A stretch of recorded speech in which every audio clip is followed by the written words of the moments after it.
नमस्कार साथियों, संस्कृति विभाग के रेडियो जयघोष में मैं समरीन आप सबका हार्दिक स्वागत करती हूँ। भारत एक कृषि प्रधान देश रहा है। सदियों से हमारे यहाँ कृषि के जरिए न सिर्फ हमारी जनता का भरण पोषण होता है, बल्कि हम इसका निर्यात भी करते आ रहे हैं। लेकिन बदलते दौर के साथ बहुत कुछ बदलाव हुआ है कृषि के जो तरीके हैं उनमें।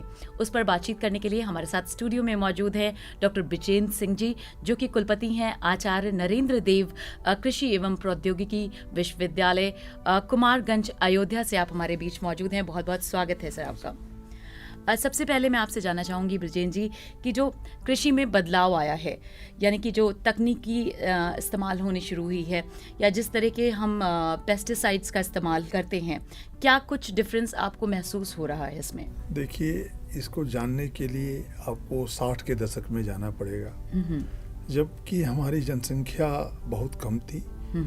जब हम स्वतंत्र हुए थे तो 33 करोड़ थी और 60 के दशक में वही 40 के आसपास थी।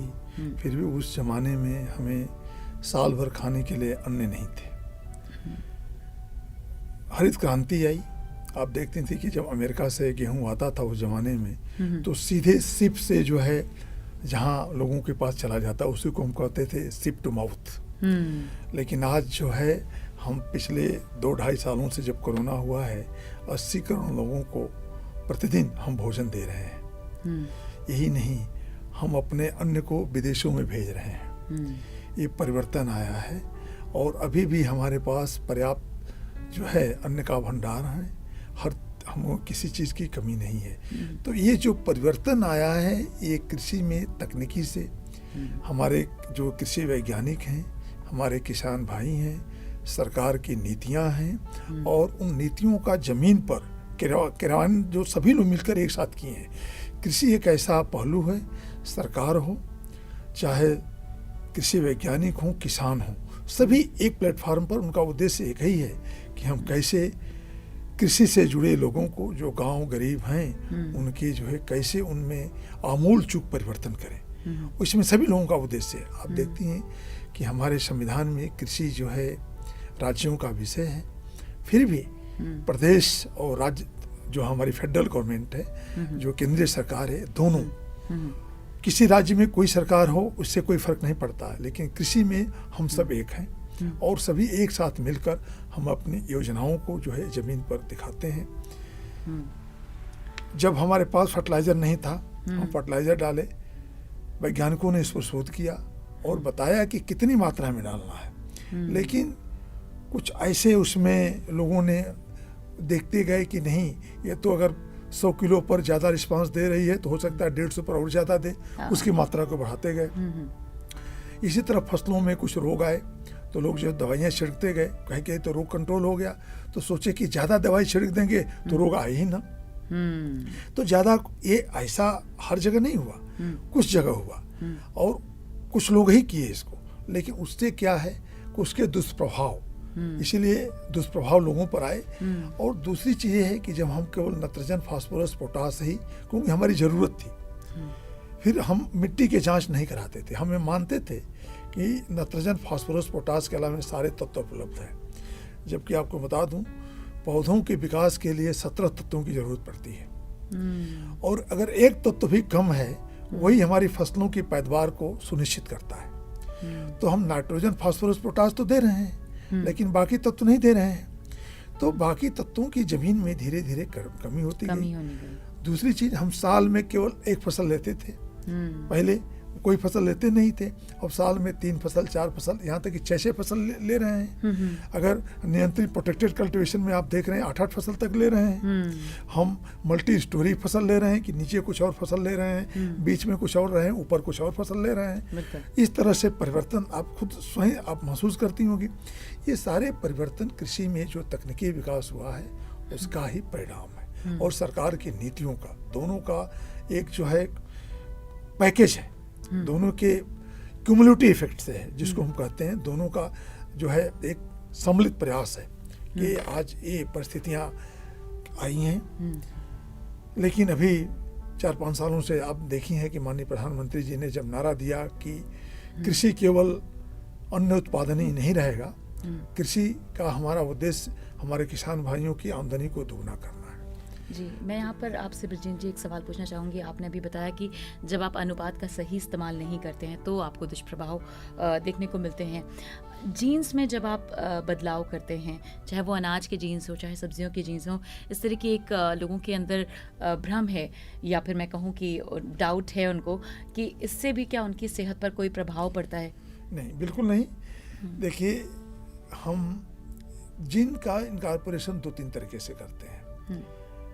एक तो आपने देखा होगा कुछ दिनों पहले चर्चा में था कि बीटी मीन्स हम बैक्टीरिया है और बाहर से जीन लाकर बैक्टीरिया के माध्यम से हम फसलों में, वो भी इन्हें गुने, एक जिसे हमने कॉटन में किया उसका कितना सकारात्मक प्रभाव था। इसी तरह से हम, चूंकि बैगन आप खाती होंगी, देखती होंगी, बैगन में बहुत सारे कीड़े लगते हैं, अंदर ही होते तो हैं, फल, और हम लोगों ने ये देखा कि बैगन में जो कीड़े हैं इतने ज़्यादा पेस्टिसाइड इस्तेमाल कर रहे हैं, तो लोगों की सेहत पर, और पेस्टिसाइड का क्या एक वेटिंग पीरियड होता है कि आज अगर पेस्टिसाइड स्प्रे कर रहे हैं, जैसे अन्य पेस्टिसाइडों पर अलग अलग समय होता है, तो किसी को 2 दिन के बाद, किसी को 4 दिन के बाद, किसी को 7 दिन के बाद, यहाँ की किसी को महीने 1.5 महीने तक भी है उसका प्रभाव रहता है, उसके बाद ही खाना चाहिए। अच्छा। लेकिन लोग ऐसा फॉलो नहीं करते हैं, आज ही स्प्रे किए और मार्केट में जो है तुरंत, उनको तो तुरंत आमदनी चाहिए। तो सर खराब हो जाएगा अगर बहुत दिन तक रखेंगे उसको तो सब्जी? नहीं, बात ये नहीं करें, उसमें जो पेस्टिसाइड का प्रभाव ऑलरेडी अंदर इंटर कर गया है।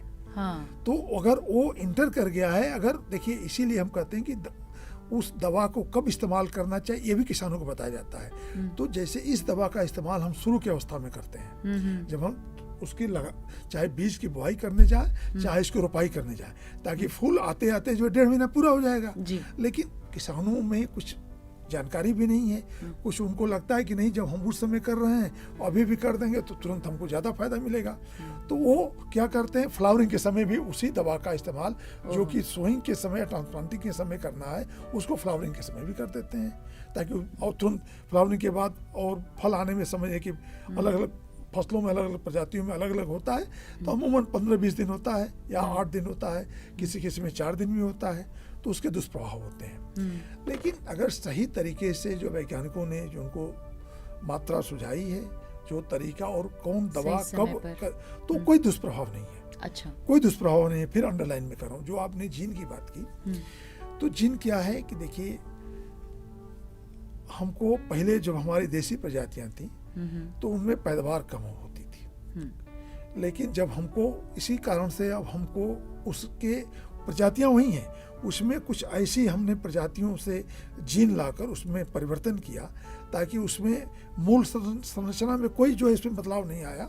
और फिर जब हम ऐसा करते हैं तो बहुत सारी टेस्टिंग होती है, उसका हम केमिकल एनालिसिस से लेकर हर स्टेज पर गवर्नमेंट ने ऑलरेडी उसका प्रोटोकॉल जो है बनाया हुआ है, और टेस्टिंग करने के बाद कई मैकेनिज्म है उसके, और जब यह एश्योर्ड हो जाता है कि केवल उसमें पैदावार है, उसमें न्यूट्रिशन उसी में है, बाकी चीज़ों में कोई परिवर्तन नहीं हुआ है, और वो जीन भी हम पौधों से ही डालते हैं। कोई देखिए बीटी है, उसको हम फॉरेन जीन के रूप में, उसको आर्टिफिशियल जीन एक तरह से समझ सकते हैं, लेकिन जो हम नई नई प्रजातियां करते हैं उसमें चाहे जंगली प्रजातियों से, चाहे जो ऑलरेडी खेती हो रही थी उसी प्रजातियों का जीन उसमें डालते हैं, तो इसलिए कोई उसमें परिवर्तन नहीं होता है। सर, जाते जाते मैं एक सवाल आपसे करना चाहूँगी कि जो थाली हमारे सामने आ रही है उसे बनाने की प्रोसेस क्या होनी चाहिए? जैसे ऐसे कहते हैं कि अगर आप सब्जियों को थोड़ी देर पानी में भिगो दें। देखिए, हाँ, 2 चीज़ें हैं थाली में। हमें ऐसे जो है बास्केट की ज़रूरत है,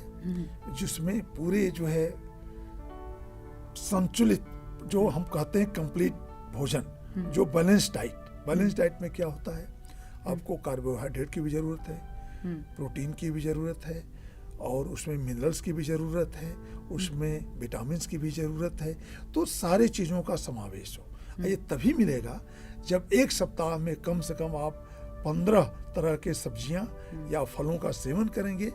या आजकल देखे हैं कि हमारे माननीय प्रधानमंत्री जी के आह्वान पर पूरी दुनिया में इस साल मिलेट ईयर है। तो क्यों मिलेट ईयर है कि उसमें तत्वों की भरपूर है। उसमें फास्फोरस की मात्रा है, उसमें कैल्शियम की मात्रा है, उसमें विटामिन्स की मात्रा है, उसमें जिंक की मात्रा है। तो इसीलिए अगर एक जैसे बाजरा है उसमें कोई और तत्व की प्रचुर मात्रा है, मड़ुआ है उसमें किसी और चीज़ की है, कोदो है किसी और चीज़ की है, आयरन की है, इसी तरह से मक्का है किसी और चीज़ की है। तो जितने भी चीज़ें हैं अगर उसको हम सम्मिलित करके मल्टीग्रेन आटा आप देख रही हो, तो हमें कहना ये है किसान भाइयों या उपभोक्ताओं को कि आप अपने थाली में विविधता लाएं। जितने विविधता खाने में लाएंगे उतने आपका स्वास्थ्य जो है अच्छा रहेगा।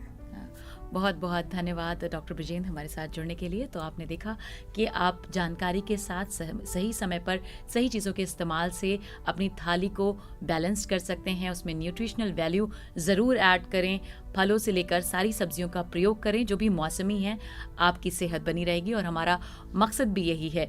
और इसी तरह के कार्यक्रमों को लेकर हम आपके लिए आते रहेंगे। आप देखते और सुनते रहिए रेडियो जय घोष। ब्रिजेंद्र जी, आपने वक्त निकाला, इसके लिए बहुत बहुत धन्यवाद। बहुत बहुत धन्यवाद। जय घोष।